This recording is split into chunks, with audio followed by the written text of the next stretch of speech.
دجلہ کے کنارے جاتے جاتے نظر اٹھی تو دیکھا کہ ایک عورت لیٹی تھی اور ایک مرد اس کے پاس بیٹھا تھا۔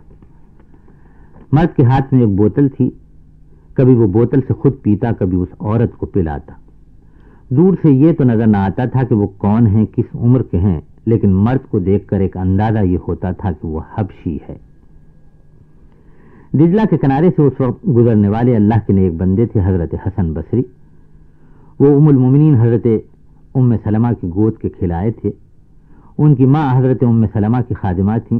وہ کام میں ہوتی تو حضرت ام سلمہ اپنی خادمہ کے بچے حسن کو گود میں اٹھا لیتی۔ حضرت حسن بصری حضرت عمر فاروق کے دور خلافت میں پیدا ہوئے اور انہوں نے ہی حضرت ام سلمہ کی خادمہ کے بیٹے کا نام رکھا۔ حضرت حسن بصری کو یہ شرف حاصل رہا کہ اور بھی امہات المومنین نے انہیں گودوں کھلایا۔ 13-14 برس کی عمر تک وہ امہات المومنین کی تربیت میں رہے۔ بہت سے جلیل القدر صحابہ کو انہوں نے دیکھا تھا۔ کہا جاتا ہے کہ بدری صحابہ میں سے 70 سے انہوں نے ملاقات کا شرف حاصل کیا۔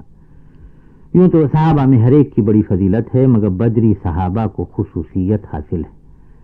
حضرت عمر فاروق نے مسلمانوں کے وظائف مقرر کیے تو بدری صحابہ کا روزینہ سب سے زیادہ رکھا۔ حضرت علی نے خلافت کی بیعت لی تو سب سے پہلے انہی کو موقع دیا۔ یوں تو کسی صحابی کے جنتی ہونے میں شبہ نہیں، لیکن بدری صحابہ کے جنتی ہونے کے بارے میں تو بہت سی روایتیں ملتی ہیں۔ اتفاق کی بات کہ اسی وقت دریا کی طرف سے چیخ و پکار کی آوازیں اٹھیں۔ جانے کیا ہوا کہ ایک کشتی جو دریا میں رواں تھی الٹ گئی۔ دریا زوروں پر تھا۔ موجوں کی اچھال پٹک میں کشتی کے مسافروں کے ڈوبنے ابھرنے سے قیامت کا سما پیدا ہوا۔ حضرت حسن بصری نے دیکھا کہ حبشی مرد اپنی جگہ سے اٹھا، ہوا کے جھونکے کی طرح نکلا اور دریا میں کود پڑا۔ نہ دریا کی طغیانی کی اس نے پرواہ کی، نہ اپنی جان کا خیال کیا۔ خدا نے ایسی ہمت اسے دی تھی اور ایسا بڑا پیراک وہ تھا کہ ایک کے بعد ایک 9 آدمیوں کی جان بچا کر وہ دریا سے نکال لایا۔ کشتی میں کل 10 مسافر تھے۔ صرف ایک مسافر ابھی دریا میں ہاتھ پاؤں مار رہا تھا۔ اسے کچھ تیرنا آتا تھا، لیکن وہ گھبرایا ہوا تھا۔ مدد کی تو اسے بھی ضرورت تھی، لیکن فوری خطرے کی کوئی بات نہ تھی۔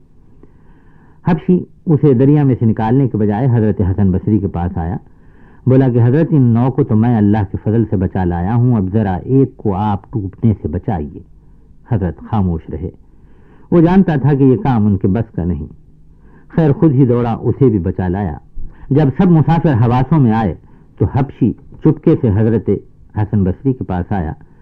بولا کہ وہ جس عورت کو آپ نے میرے ساتھ دیکھ کر منہ پھیر لیا تھا وہ میری ماں ہے، بہت سخت بیمار ہے۔ میں اسے اٹھائے لیے جا رہا تھا کہ اس کی حالت بگڑ گئی تو میں نے اسے یہاں لٹا دیا۔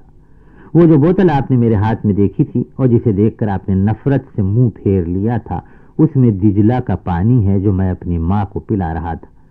پیاس سے میرا بھی برا حال تھا تو میں نے بھی اس میں سے 1-2 گھونٹ پی لیے۔ حضرت حسن بصری نے اس کی نیکی دیکھی کہ اپنی جان کی پرواہ کیے بغیر اس نے ایسی بڑی انسانی ہمدردی کا ثبوت دیا، اور یہ تفصیل سنی تو انہیں بہت افسوس ہوا کہ خواہ انہوں نے بدگمانی کی۔ آپ نے اس حبشی سے معافی مانگی اور اللہ تعالیٰ کے آگے گڑ گڑا کر توبہ کی۔ حضرت حسن بصری تو خیر بہت بڑے آدمی تھے۔ یہ ہم لوگوں کے لیے سبق ہے۔ اسلام کا حکم ہے ہمیشہ دوسروں کے بارے میں اچھا خیال رکھو۔ This program is the sole property of Central Productions, Pakistan Broadcasting Corporation, Islamabad. Piracy in this regard is illegal.